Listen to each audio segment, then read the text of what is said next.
Buenas tardes, amados hermanos, Dios los bendiga. Gocémonos escudriñando la palabra de Dios. Y en esta tarde ya, la lección 23 es la que corresponde a este día, que está basada en Hechos capítulo 2, versículos 42 al 47, y cuyo título es Necesidad de evangelización.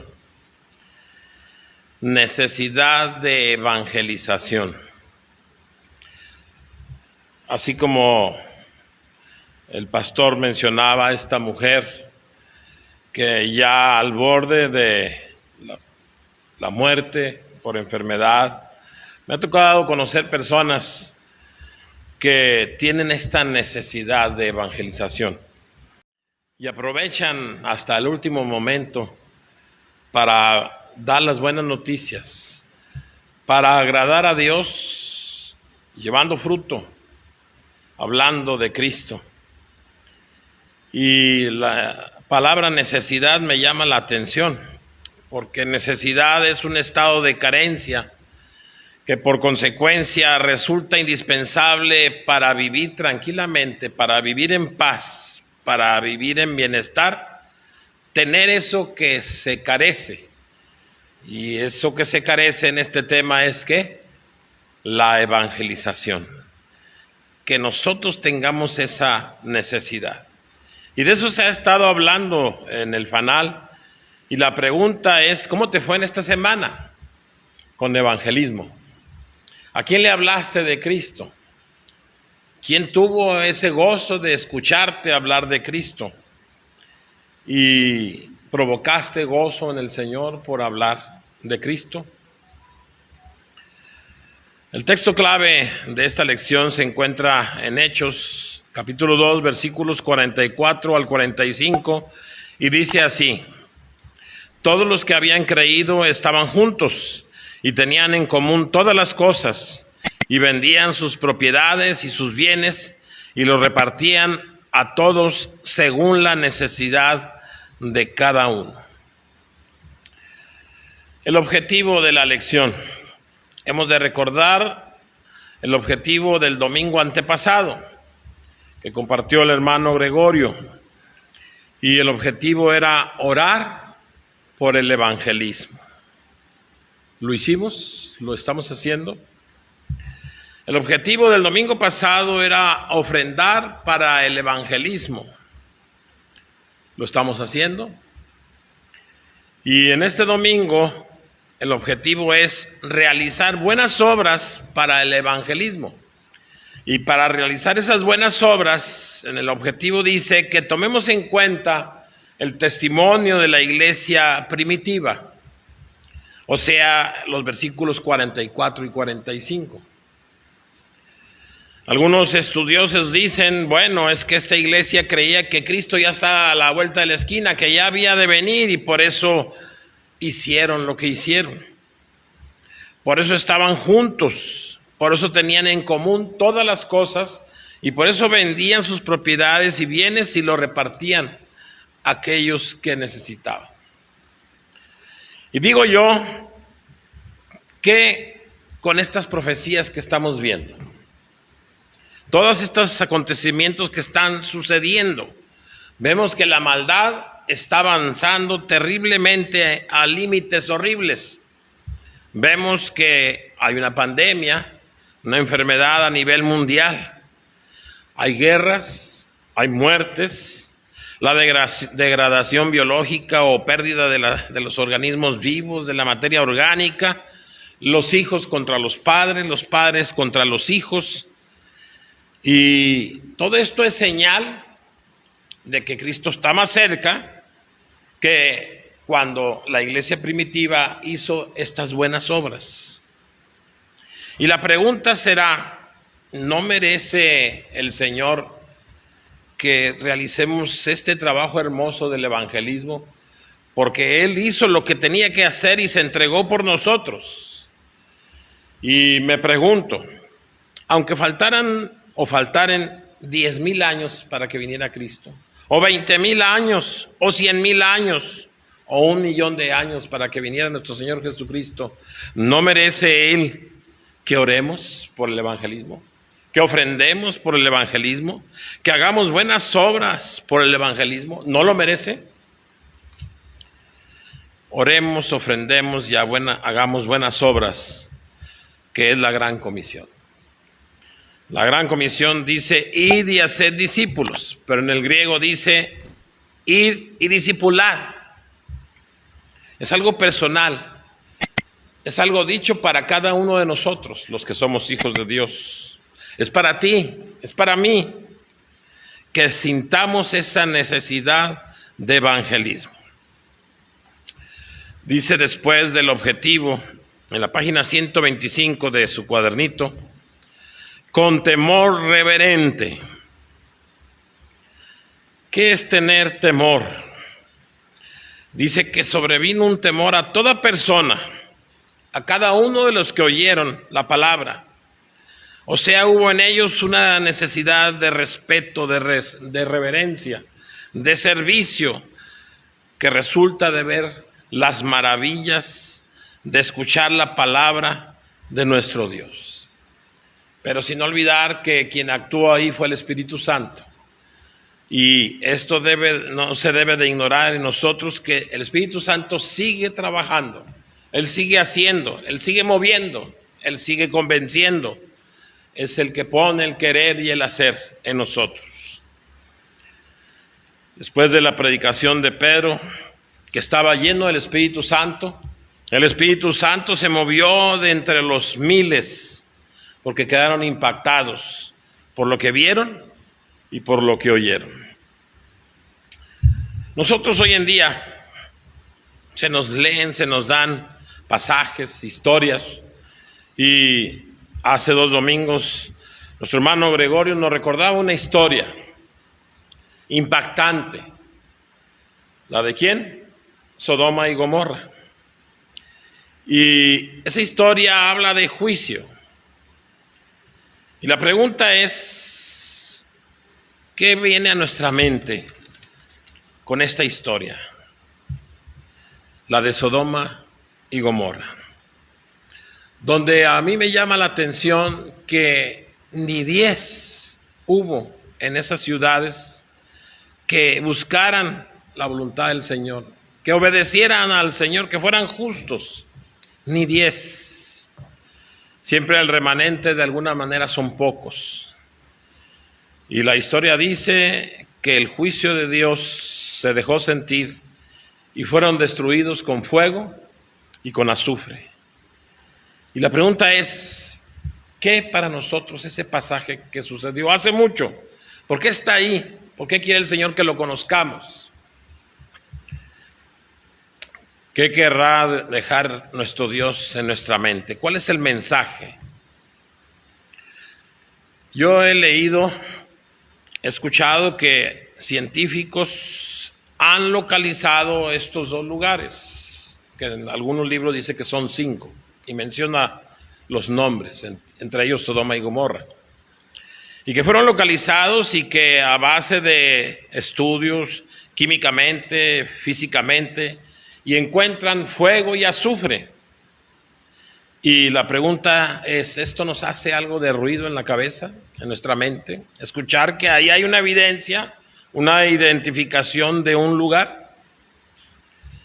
También he leído que se descubrió una tabla o un mapa estelar, donde se ven las estrellas, las constelaciones, y que al ver estas y ver en el tiempo, esta tabla se remonta a la época de Sodoma y Gomorra. Y ahí se vienen figuras de las estrellas, mapas hechos por un hombre, y llamaba la atención una de las figuras que están en esta tablita, que fue encontrada, según recuerdo, en Irak, que no descifraban.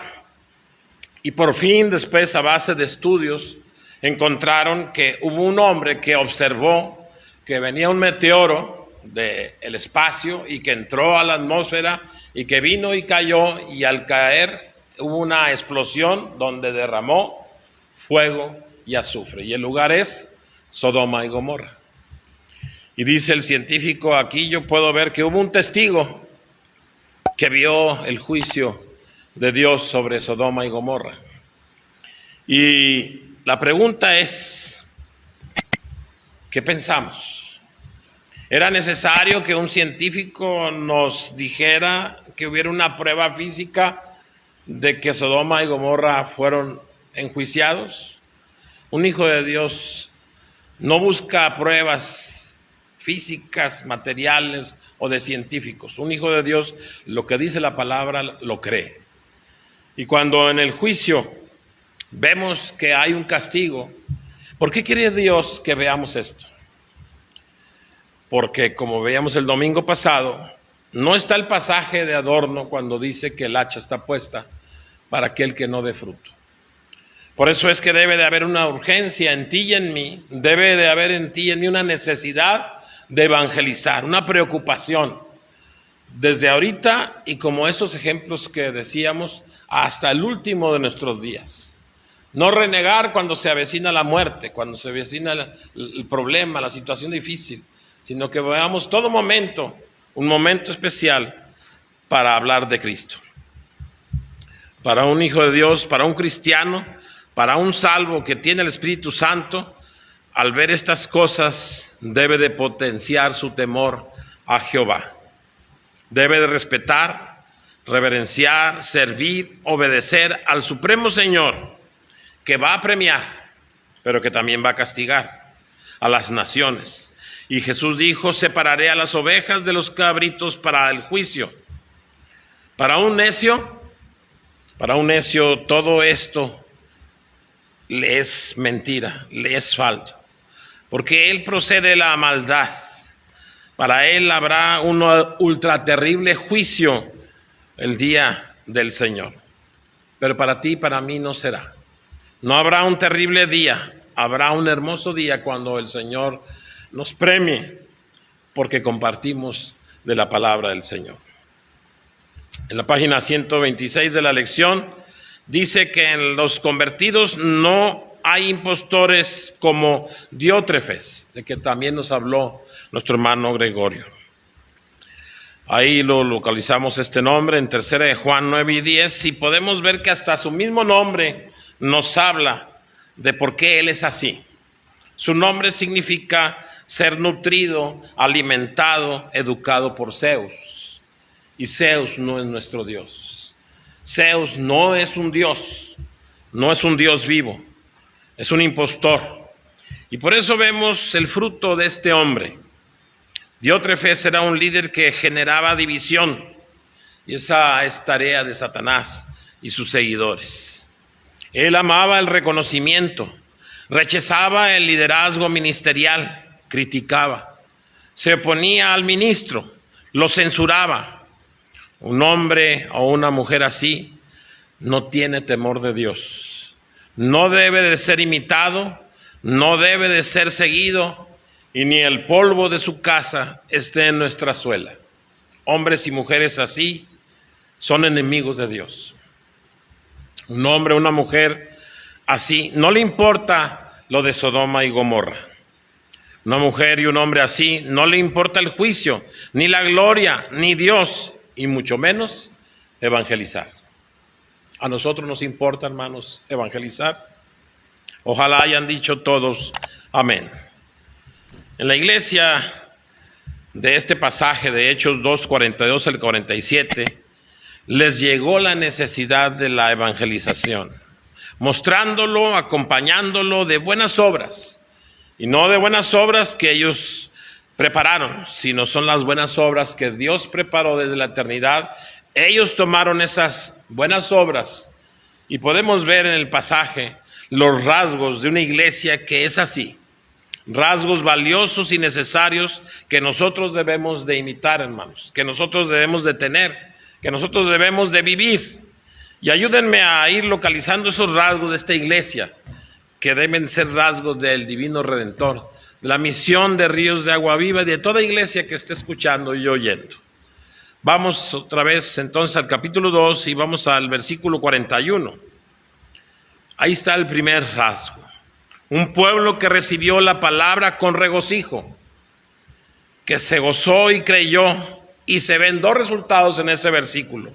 ¿Cuáles fueron los dos resultados? El primero, una necesidad de bautismo, para dar testimonio y decir, yo tengo fe en el Señor Jesucristo.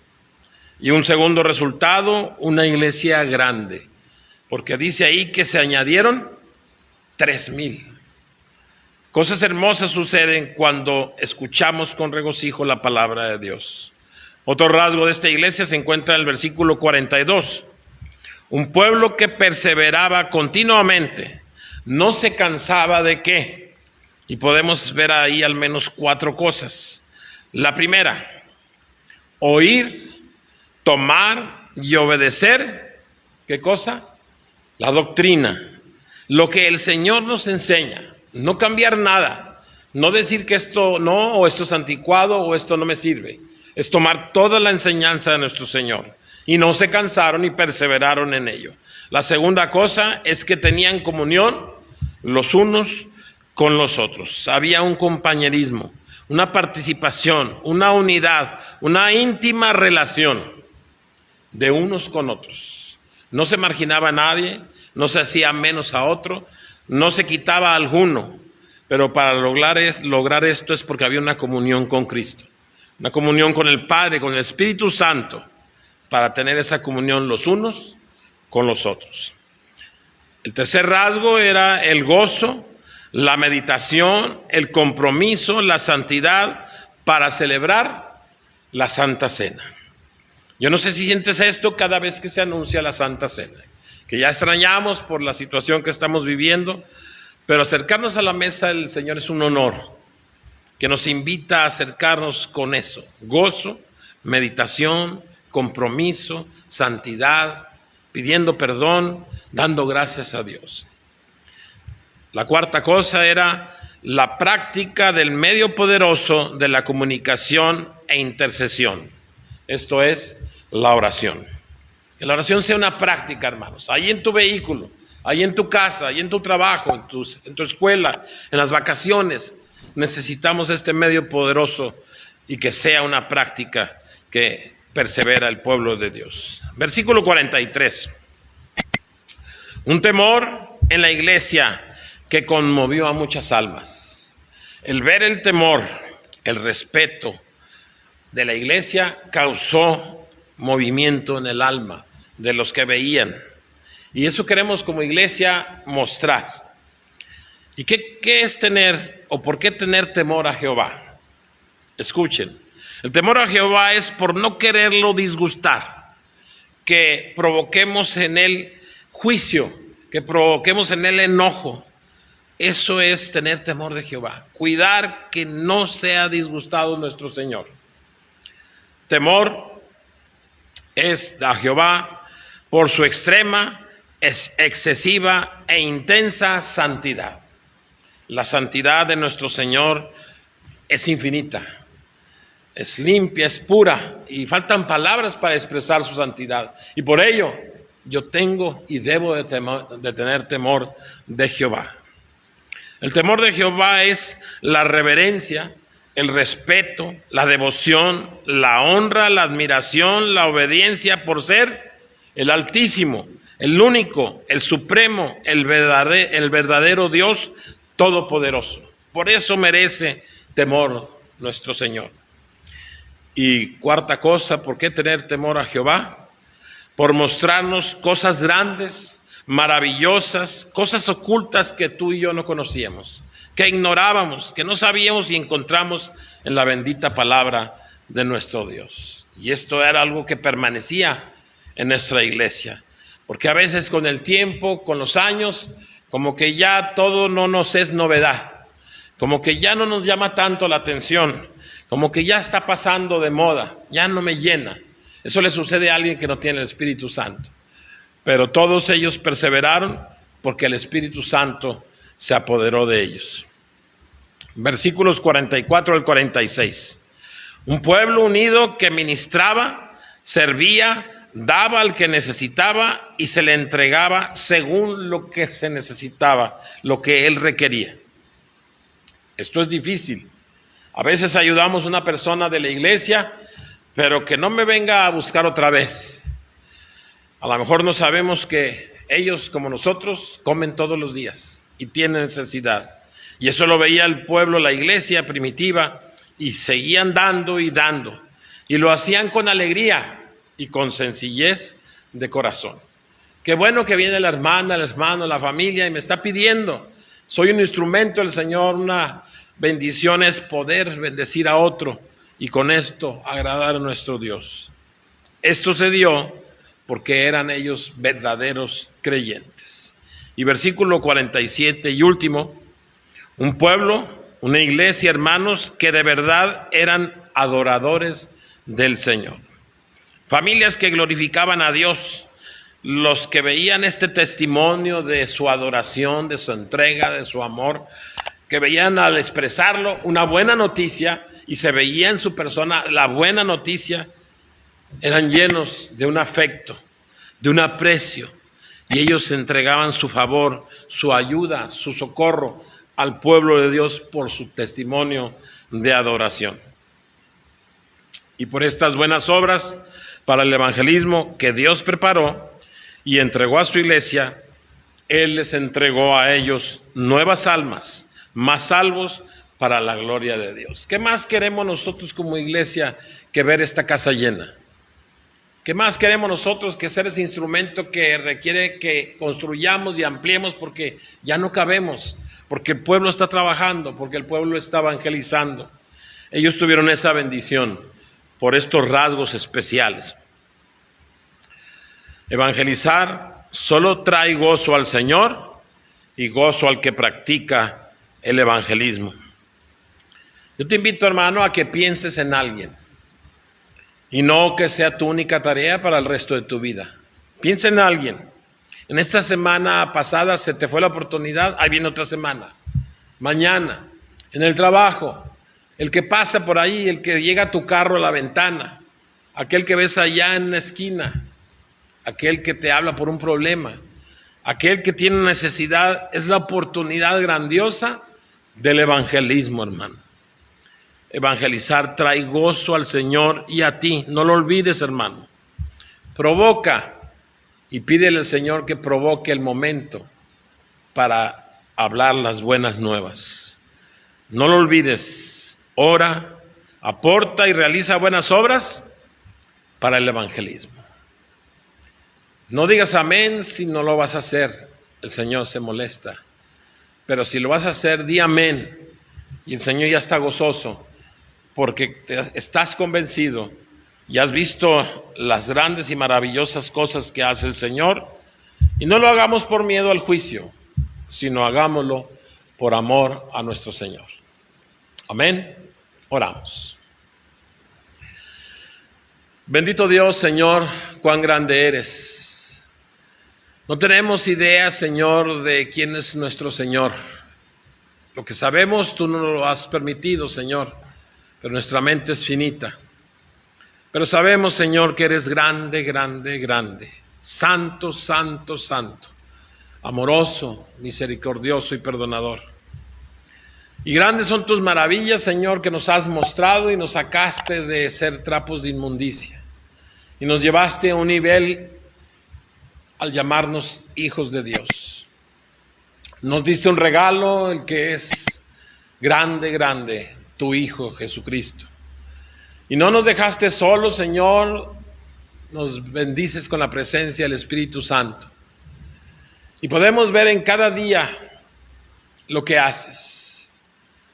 Y podemos ver cómo dependemos de ti, Señor. Y por eso, Señor, no permitas que seamos desagradecidos. No permitas que seamos desobedientes.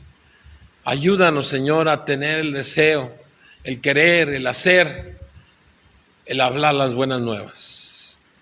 Señor, estamos rogándote y suplicando que ponga los medios, las maneras y las formas para hablar de Cristo hasta el último de nuestros días. Te lo pedimos en el nombre de Jesús. Amén.